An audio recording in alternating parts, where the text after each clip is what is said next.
Algunos piensan que el retirarse de una iglesia incorrecta es no congregarse. Pero Cristo nos ha llamado a libertad. Si por cuestiones de la vida nuestros padres nos llevaron a una iglesia que no predica el evangelio correctamente, sea una religión o una secta o lo que le quieran llamar, al crecer y madurar podemos ser juiciosos, críticos y analizar si estamos siguiendo una sana doctrina. Como seres humanos tenemos la suficiente inteligencia para cuestionar a cualquier institución por más intachable o incuestionable que parezca.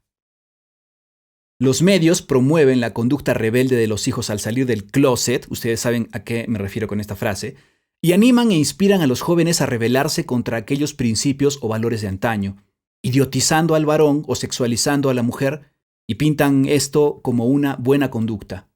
Pero ridiculizan el pensamiento crítico de personas que cuestionan la religión que les enseñaron sus padres y que tal vez pueda estar equivocada.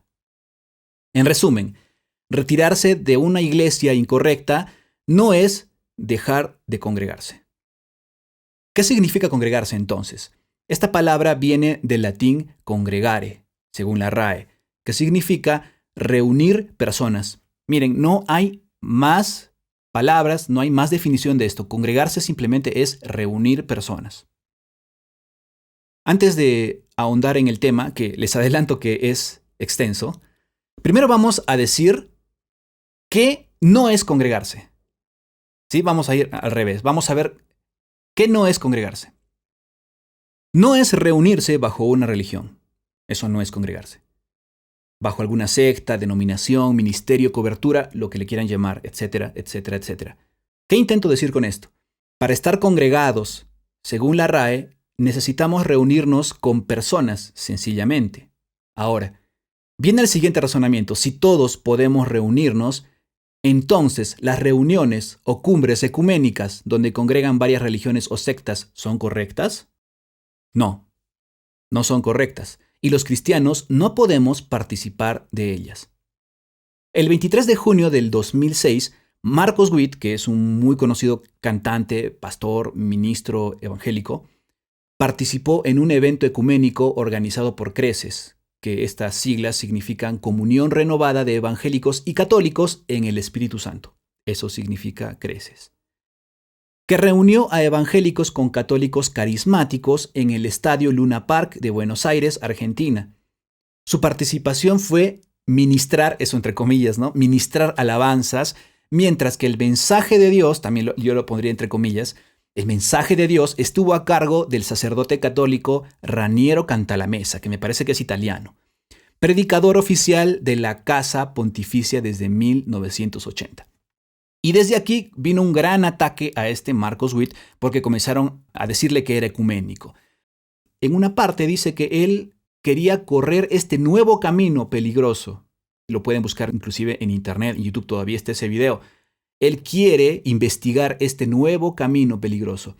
Y le preguntó uno de los periodistas, le dijo, no sé qué quiere decir aquí Marcos Witt con este nuevo camino peligroso. ¿A qué se refiere? Y Cantalamessa respondió, bueno, lo que pasa es que nosotros no podemos atacar a los hermanos evangélicos y tomar a María como algo, tirárselos en la cara, porque sabemos que es algo que entre católicos y evangélicos siempre nos divide. Y por el momento debemos hacer énfasis en las cosas que nos unen y no en las cosas que nos dividen. Eso dijo este sacerdote Cantalamessa acerca de este camino nuevo que habló Marcos Witt. Vamos a ver qué dice Hebreos 10, versículo 19 y 20. Así que, hermanos, teniendo libertad para entrar en el lugar santísimo por la sangre de Jesucristo, por el camino nuevo y vivo que Él nos abrió a través del velo, esto es su carne. ¿Cuál es el camino nuevo y vivo? Es la carne, es el sacrificio de Cristo, es el Señor, Él es el único camino. No hay un camino nuevo, que es el ecumenismo. Por ese camino quiero caminar, dijo Marcos Witt. El único camino que conocemos como cristianos es Cristo.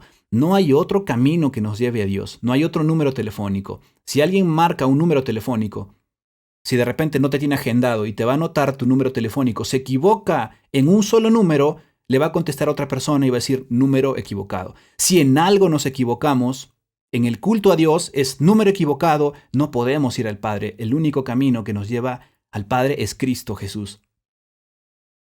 Los cristianos no podemos participar de estas reuniones, hablo de las reuniones ecuménicas, debido a que incluso hay un mandamiento. Segunda a los Corintios 6, 14 al 15. No os unáis en yugo desigual con los incrédulos, porque ¿qué compañerismo tiene la justicia con la injusticia? ¿Y qué comunión la luz con las tinieblas? ¿Y qué concordia Cristo con Belial? Habla de un demonio. ¿O qué parte el creyente con el incrédulo? Muchas otras religiones tienen creencias como que Cristo no es hijo de Dios, que es un profeta, que la salvación es a través de las obras, dicen algunos. Algunos creen en la reencarnación, inclusive cosas locas como que Jesús y Satanás eran hermanos. Les hablo de los mormones, ellos creen eso. Y muchas otras locuras. ¿Cómo podríamos comulgar con personas que ofenden a Cristo de esa forma, que hablan mentiras de esa forma, que no predican el Evangelio y que desprecian el Evangelio de esa forma? Hay religiones, la más importante de todas, la religión católica, que no cree en la autoridad de la Biblia. Por ejemplo, si eligen un papa mañana, este papa puede decir una encíclica, cualquier cosa que quiera decir, esto está por encima de las escrituras, porque ellos se basan en la tradición de la Iglesia Católica por encima de la palabra de Dios, y es válido para ellos. Nosotros no, por eso nos llaman evangélicos, porque creemos en el Evangelio como fuente principal y como la palabra de Dios y como guianza para nuestras vidas por encima de cualquier palabra humana. Por eso nos dicen evangélicos. Ahora, ¿cómo entonces podríamos comulgar o congregar con personas que creen esas cosas? ¿Cómo podríamos? Pues no podemos, ¿no? La mayoría de sus líderes son hombres millonarios y poderosos que no tienen piedad del prójimo. La Biblia habla de ellos, inclusive son como nubes llevadas de doquier, dice. La mayoría también están dentro de sociedades secretas o movimientos ocultistas, que hasta se deleitan en sacrificios humanos y no exagero. Si no me crees, te invito a leer la serie Alberto de Chick Publications. Y Alberto Rivera, como un mismo ex sacerdote jesuita, él mismo narra de atrocidades cometidas no solo en el Vaticano, sino en las diversas sectas que supuestamente adoran a Dios, y que Alberto Rivera estuvo en medio de estas reuniones ecuménicas y se atrevió a decir que los estaban engañando. Sí, obviamente lo expulsaron de la reunión. Algunos van a decir, pero mira, pues tienes que ser tolerante con las personas y sus creencias. Yo digo no. O sea, podemos amar a las personas, pero no podemos amar sus creencias. Podemos tolerar a una persona, puede ser algún familiar, puede ser nuestros padres, puede ser amigos nuestros, pero no podemos tolerar creencias que ofendan al Hijo de Dios. No podemos, es que no podemos. Imagínense que yo insulto a tu mamá, ¿no? A los que tienen su mamá viva. O insulto a un hijo tuyo, lo insulto horrible. ¿Acaso no te vas a enardecer? ¿Acaso no te vas a ofender? Igualmente, si a un cristiano ofenden a Cristo, no podríamos permitir convivir con personas que ofendan a Cristo con sus creencias. Voy a finalizar esta enseñanza, finalizar solamente este capítulo, porque vamos a hablar bastante en las siguientes enseñanzas, en los siguientes capítulos. Voy a finalizar con esta carta a los Hebreos.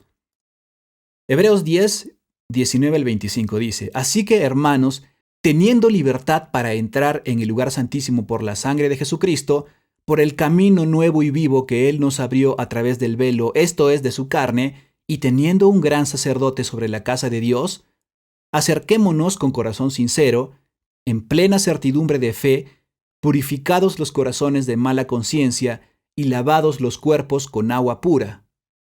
Mantengamos firme y sin fluctuar la profesión de nuestra esperanza, porque fiel es el que prometió.